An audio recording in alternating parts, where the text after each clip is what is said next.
Welcome to Tough Conversations with David Wood, where play meets depth. We help teams and high-performing leaders like you to master your tough conversations so you succeed in your career and in your life. When we avoid tough conversations, we stay small. Teams stay disengaged, conflicted, and ultimately end up quitting. When we lean in and master our tough conversations, they become the defining moments that literally shape our careers, our relationships, and our lives. So let's dive in and master your next tough conversation so you can be the leader that you would follow. Let's play. Hey guys, I'm excited about this episode. We're switching it up today. This time I'm being interviewed on the Tough Conversations podcast. Now I'm being interviewed by Jay Abraham. This is a big deal for me. Jay Abraham is billed as the highest paid marketing consultant in the US, if not the world. I mean, his day rate is $100,000. Can you imagine that? He's a very generous man. Years ago, he was willing to spend 20 minutes with me in the back room at a conference, and I was so surprised by his generosity. He then helped me with my book launch, and then recently, when I pitched him to be on his podcast, he said yes. We'll talk about clues to let you know that there's a tough conversation waiting to happen, some classic examples of tough conversations that are had in the corporate world, and also how unreleased negativity hinders our performance and how tough conversations can release that negativity and get you much greater results. So here's the great Jay Abraham interviewing me on Tough Conversations. Let's get into it. Welcome and get ready for some tough dialogue. We're going to talk to an executive coach whose specialty and life work has been focused on helping people deal, not avoid, not light over, not pussyfoot around, but squarely deal with tough conversations, tough questions, tough issues. He deals with CEOs, entrepreneurs. He's actually worked in the prison system with prisoners. David Wood, how are you? I'm great, Jay. Feeling energized. Good. We're going to take off the gloves and get serious. So let's start with how in the world and why in the world you evolved to focus almost squarely on helping people with these tough conversations, and a little bit about what they are, why they're so important, and why it's such a void. And you can run with that any way you want, okay? Thank you. All right. Well, it was an accident. I ended up doing a personal growth course because I used to be a consulting actuary, consulting to Chanel, Sony Music, Ford, Exxon on Park Avenue. And I thought that was what my life was supposed to be. But it was a bit dry for me because it was about numbers and financial results. And I wanted to be more of a people person, but I didn't know it. And I went and did a personal growth program, and I was very cynical. I thought they were a bit cultish because they all had name tags, and I'm suspicious of anyone with name tags. And they also smiled way too much. But fortunately, I didn't let that stop me. I got in, and they cracked open my cynicism, and I started to realize that there's more to life than just business results. I love business results, but let's have deep connection as well. And they started coaching me on tough conversations. Whenever I had anything in my life that I was glossing over, or I felt a bit incomplete, or someone I didn't like even from 10 years ago, they kept on pushing me to talk about it. And I did. I started having the simple conversations, like someone just annoyed me a little bit, or my coworker was bugging me, all the way to big conversations, like something I was withholding from my partner, or even something I did as a kid that was illegal and I could be prosecuted for. I went and tracked down the person and said, I'm sorry. I did something that was wrong when I was younger, and it was me. I want you to know it was me, and how do I make it right? So I found I was doing all these conversations, and my life got better each time I had one. So now I'm very passionate about helping other people to do what you said. I love how you said this. We're going to deal with them. We're not going to gloss over them or slide them under the rug. We're going to deal with them head on. Yeah, there's a little bit of pain up front, a little bit of discomfort, but the long-term gain is way worth it. I love this. Okay, so let's start with a truth. I believe that almost everyone, and we're talking mostly for our listeners, entrepreneurs, business owners, CEOs, professionals in private practice, have tough conversations. They have circumvented, avoided, procrastinated, equivocated, contemplated, but not squarely faced head on. What would some of those look like? I mean, there's got to be predictable ones and there's got to be unique ones, but what are the most Yeah, common that we all are, let's say, disacknowledging?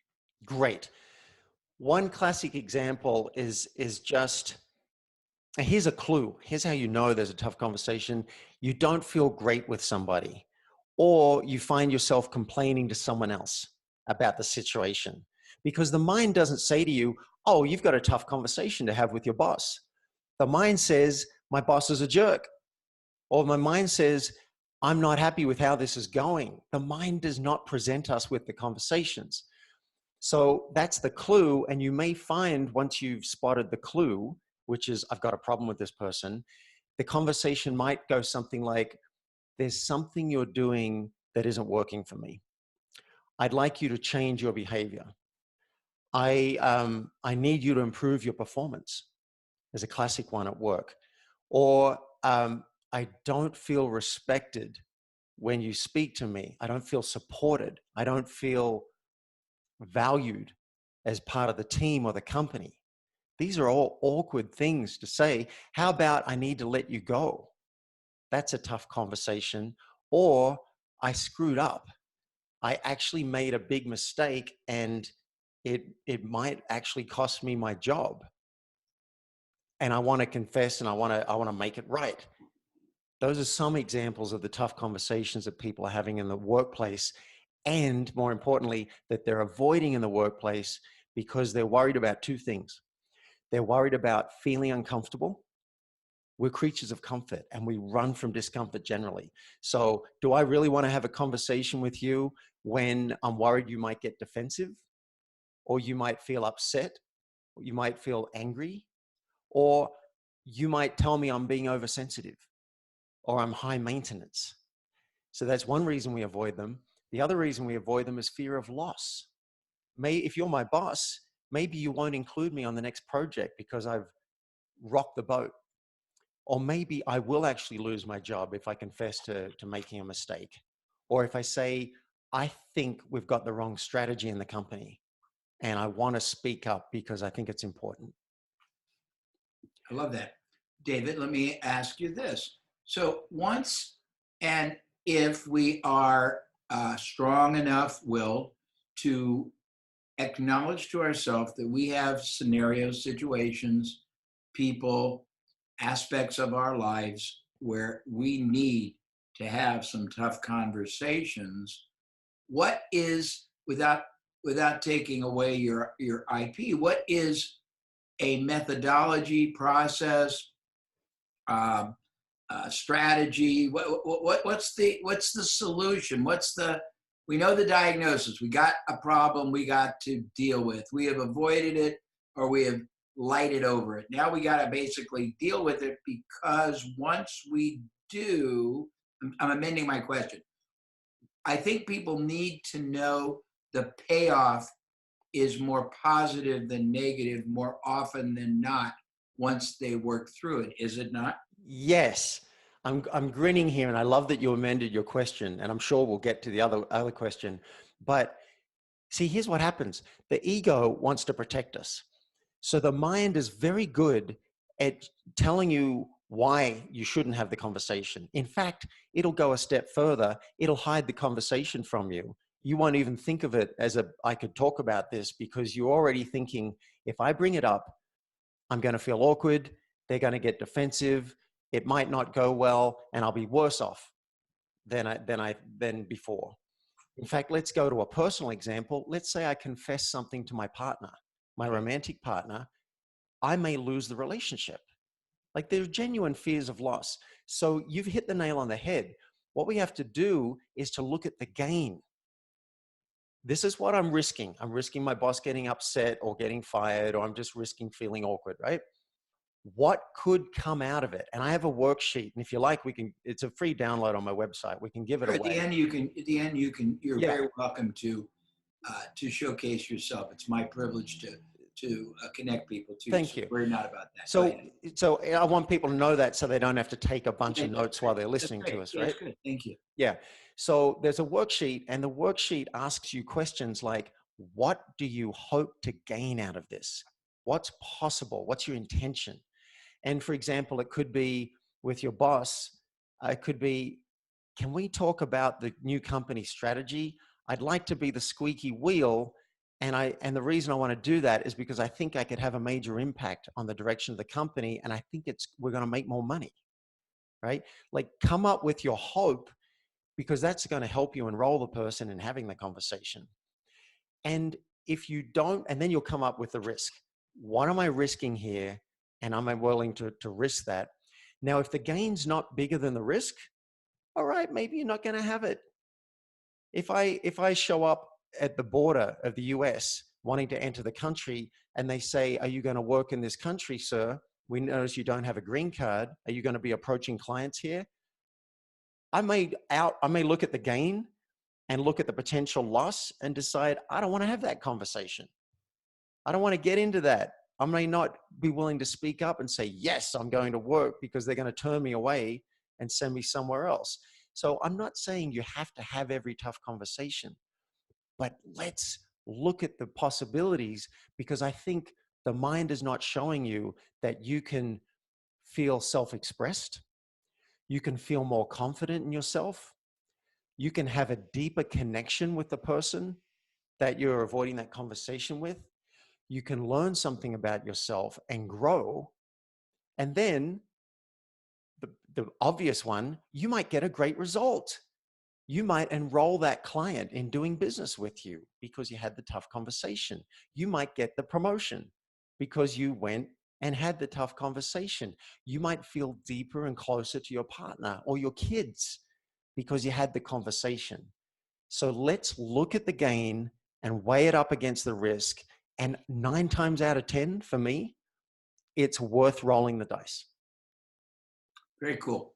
So let's talk about some of your huge wins in behalf of clients and in behalf of humanity. And I'm saying that because I know you've done work in prisons and some very unique implications and applications of your work. So we can span the gamut. Give me some scenarios or some, I don't like the word success stories, but some wonderful firsthand real life examples of applications of your work transforming segments or totality of somebody's life. Okay. That's a great question. You know, Jay, I've done 60 interviews and no one's asked me that question. Good. Well, you This can is, have it and you can add that to your list. yeah, this just shows you know your stuff. Good. Look, My job, David, is not to be the hero. It's to make you the hero and the listener the great beneficiary. And I've learned long ago, if you ask the same silly, superficial questions, you're not going to really do either. right. Well, let's jump into it. So I've got some fun examples. There are some simple ones and then some profound Go ahead. Give me examples. either or both. Spin it around. I'm here. So one manager of a big sales company felt that the company had a policy that was really going to hurt them. They had an HR policy. I won't say what it was, but he felt that people were going to quit and burnout was a real issue, and the company had the wrong move. And he'd already spoken up and been shut down. And his question was, how do I speak up? I feel like I need to really make my voice heard. So I coached him through it, and he found a way that he could set context with his boss, go in there, ask permission for the conversation, because we don't want to dump these on people. He shared his hope. My hope is that I'll be able to influence the direction of the company and we can avoid a big mistake. He shared his concern. My concern is that I'll be the squeaky wheel and you're going to be really annoyed at me and maybe even fire me if I keep making waves with senior brass. And then he shared his issue and made a request, and he was actually able to alter the company policy so that Great. instead of staff being burned out, they can be thriving and the Good. company does better. Right. That's one. Give me a totally different one. Here's a totally different one. Manager of a huge tech company realized that he was carrying around something from when he was a teenager. He was just feeling super guilty. And we went back and I got the story from him. When he was a kid, he and another friend thought it'd be fun to go and burgle another friend's house.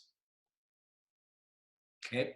They're like, let's go in, you know, stole a VCR player, stole some money, just stole some candy. Like, you know, kids doing something that wasn't very cool, but I can imagine at the time it seemed like that'd be a really fun thing to do. He was just not liking himself because of something he was carrying around. And I imagine all of us, maybe we didn't go and steal something at someone's house, but all of us are carrying something that we wish we could take back. I coached him through having the conversation with his friend who he'd burgled. And he was terrified because what he was risking was having his name smeared in his hometown and having his reputation smeared, and small risk of prosecution. Probably wasn't going to happen, but in his mind, he was worried about the police being called in. Interesting. So he went and did it. He had dinner with the guy. He was terrified. He said, "I'm so sorry. It was a terrible thing to do. I was a stupid kid. How do I make it right for you and your family?" And he got to make a big impact on that friend, because they never knew who had burgled them. Had they been targeted specifically? It was just a weird violation. And now he's like, God, it was just a friend of mine being an idiot. So there's another example. So now switch to your work with prisons and tell me, before you share the story, what motivated you to want to work with prisons, and how much work with prisons have you done? I heard of a friend who was going into prisons and helping them dance. Okay. And I've been a big part of the dance community for a few years, trying to get my body to move. And I was like, that sounds amazing that you're doing something for society and going into a scary place like a prison. I wish I could be part of that. But dance wasn't really my thing, so I just let it go. And then I found out about someone who was teaching authentic relating. They were actually teaching how to relate and how to be more human, both outside of prisons and in prisons. And I said, can I get in on that? Because I want to give something to society. I feel like I've been too selfish for most of my life, very self-centered. I'd like to feel like I'm doing something. And I love authentic relating because it includes tough conversations. So can I be involved? And she said, come and assist. So I went and assisted at a prison, and they let me lead one thing. I said, let me lead one thing so you can see what I can do. And then after that, she said, all right, come and co-lead. So I've now done 4 prisons, each of them a 2-day training. One of them a maximum security prison. And we've also done a training for staff from 20 prisons across Colorado, which was incredible to show the staff what we're doing. And now the staff want us to come into their prisons across Colorado. Great. Yeah. That's good. So let me ask you this, David. In your work, because there are a dizzying, staggering number of coaches, executive coaches, why would your particular brand, style, type, IP be most applicable, beneficial, and called for? Give me a scenario so I can help you telegraph to somebody that, hey, this man might be somebody who can help. Yeah, thank you. Well, for executives, for individuals, I'm interested in more than the tough conversations. I want to know, how can you live a regret-free life and business and know that you gave it everything? So that's what I do for individuals. And of course, tough conversations are going to come up all the time in that. But what I'm very excited about recently is companies. I want to transform cultures. It's hugely expensive for a company to have their staff not speaking about the issues that matter to them. If you've got an issue with a coworker and you don't resolve it, you're not going to support that coworker. You're not going to enjoy your job as much, and ultimately you may quit, which is horrendously expensive. So we've just launched a new program where a company can hire me and my team to be available for spot coaching for any employee. They could limit it to just executives, but I recommend they let any employee use us. They book us as soon as same day when they have a problem with someone that they don't know how to handle. Maybe they don't want to go to their boss because everybody's involved. They want to speak to a third party person with confidentiality. We'll role play the conversation with them so they can go straight back out in the workplace and have the conversation. So it's spot coaching for entire teams and companies. And we've got our pilot study coming up in January with a company in Australia. And I want every company in the world to have access to this kind of support. So let me conclude with a very interesting insight, because I'm thinking about my own life. I'm thinking about colleagues. One of the things I think people don't realize is that our mind is so powerful, but when it is burdened with the responsibility of retaining what I'll call negativity and not liberated to really release that suppression, it probably results in us underperforming both our potential as far as productivity and our authenticity, which really can drive us crazy subconsciously. So it seems like what you do has a multiplicity of liberating benefits once somebody feels confident enough to do it. And I am presuming, and I'm just projecting myself in your mind, that you have a process where they can start with little tough conversations so they can get some validation of the benefit without going full out. And I mean, my work with people, David, is always try it in safe harbors first, because the odds of you executing perfectly the first time are very low. What is yours? I agree. You don't have to take on the huge ones. I've been at this for 20 years, and so I've done some super scary conversations. I want you to be aware of your huge ones. Like maybe there's something you've been withholding from your partner, or something you feel like you can't say to your boss, or maybe something that could have big ramifications. Be aware of them. You don't have to start there. Start with the micro conversations. I had someone not show up to a coaching session. I offered to support them in their business. And as a gift, I said, I'll give you a session.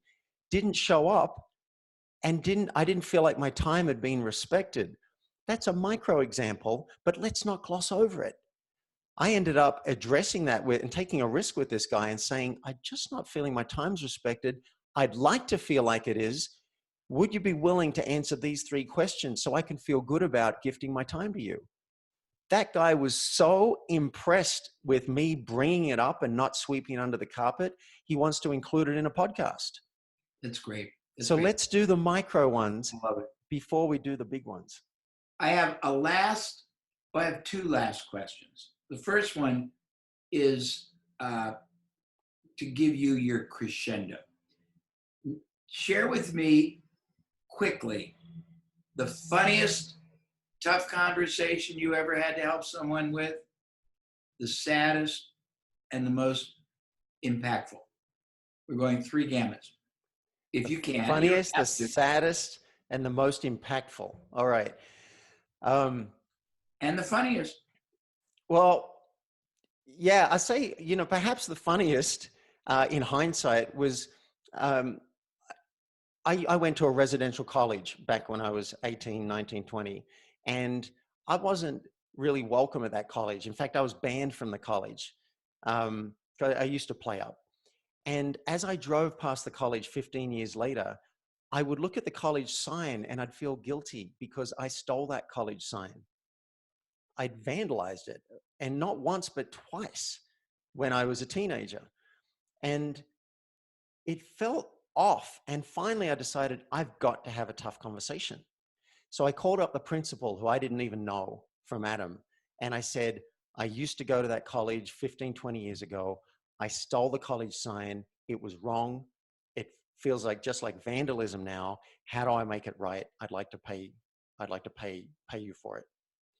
And he was blown away. He's like, who the hell is this? Why are you calling? How long ago was this? And he said, we just lost another of the damn things. So your timing is good. So I wrote him a check, and he ended up inviting me to the opening of the new wing. Now, bear in mind, I was banned from this college. I hadn't been allowed there for 15 years. Now I'm a personal guest of the principal, and it turned out that the Prime Minister of Australia was responsible for that district. So he was there to open the new wing. And by a series of fortunate events, someone actually came over and said, I want you to meet our alumni prime minister, and introduced me. And I got to meet the Prime Minister of Australia out of confessing to vandalism. That's great. That's a great story. Okay, one down. Give me two more. All right. So most impactful for me, and this might be a bit of a tease. I don't share all the details, partly because it's not just my story. It involves someone else. But I alluded to, when I was younger, I did something that was illegal, something that was wrong. And I felt terrible about it later. And I carried that for 30 years. I carried that with me.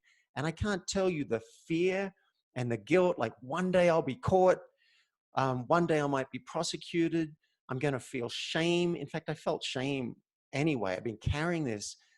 Finally, I realized I need to apologize, even if it means prison. That was my decision. And so I took a risk. I tracked down the person. I said, this is what I did. It was me. I want to confess, and I want to make it right. And I want to find out what the impact was on you. And it turned out they said, actually, I'm fine. It really wasn't a big deal. Thanks for saying something, but we're good. I cannot tell you the relief that had on me. That had probably the biggest impact on my life out of any action I've ever had. Interesting. Because I can be at peace with myself now. I've apologized. I've cleaned it up. I've made it right. There's nothing out there waiting to bite me on the ass. That's great. I like it. Okay. What was The last third one was saddest. Yeah. And I'm not trying to be morose, but you have to deal with life is not all up. There's down, and there's poignancy, there's sadness, there's reality. What was one of the saddest or the most poignant? Yeah. Well, let's go back to the prison. So we do Zoom calls now with some of the prison inmates. Okay. And one of the women asked for advice, and she said, what do I do? Whenever I speak to my mother, she says I'm a piece of crap. She says I'm worthless. She tells me all the mistakes I've made, and I feel horrible. So I kind of want to stop talking with her, but she's my mother.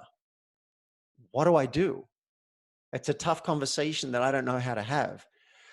And I was able to take her through the 4-step process and help her write a letter to her mother, because she didn't have the confidence that she could say everything she needed to say on the phone. So she wrote a letter that explained her hope. My hope is that I can feel closer to you as a daughter, and we can have more love in our connection. My fear is that you'll criticize me, and that I'm going to have to draw a boundary and not talk to you again. And here's my request, is that you speak nicely to me when we speak. And if you don't, I'm going to have to set a boundary, and I'm going to have to say, I love you, Mom, and I'm going to have to hang up. So I never got to find out what happened from that, because we don't have daily communication with the inmates. But she had the strength to do that. Yeah, she was lost, and I helped her have clarity so that she could have dignity, speak up, share her issue. Very cool. She can't control what her mother does, but she can control what she does. I love it. All right, I have one last question, and it's an interesting one. What more than anything else, David, do you want someone who watched or listened to this to walk away recognizing, gaining, grasping, understanding, recognizing One thing, what is it? The tough conversations you haven't had yet are your doorway to deeper connection, more self-expression, and much better results in your life and business. Beautifully articulated. David, how do they get a hold of you? Playforreal.life. Play for real, for life? Yeah, play for real, baby. Well, playforreal.life. Or .life, okay. Yeah, it's not .com, it's .life. And Playforreal.life, okay. you can download the 4-step blueprint for tough conversations. And if you're interested in up-leveling your life and business or your company, and you're interested in the tough conversation support for your company, see if you qualify for a discovery session with me. I don't charge for them for the right people, and I'd love to help you develop a plan. And if it's right for us to work together, we can talk about that. And if not, at least you'll have a great plan for your life and business. David, very provocative. I appreciate it. A pleasure. And I look forward to having another conversation. Hopefully it won't be tough. Thank you. Thank you, Jay. I've always found you to be fun, and this was no exception. I hope I asked good questions. I hope you enjoyed that interview by Jay Abraham. And for more about Jay, you can go to jayabraham.com. You've been listening to Tough Conversations with David Wood. Now it's action time. Mastering your tough conversations will have a major impact on your team, your company, and you as a high-performing executive or entrepreneur. If you're ready, request a discovery session with me at playforreal.life so we can transform your team, your company, and you. And if you've enjoyed this episode, I would love you to help me spread this message of tough conversations in a very simple way. Just leave a public review at playforreal.life/podcast. And you may hear me read it out loud and thank you live on a future podcast. Now, let's play.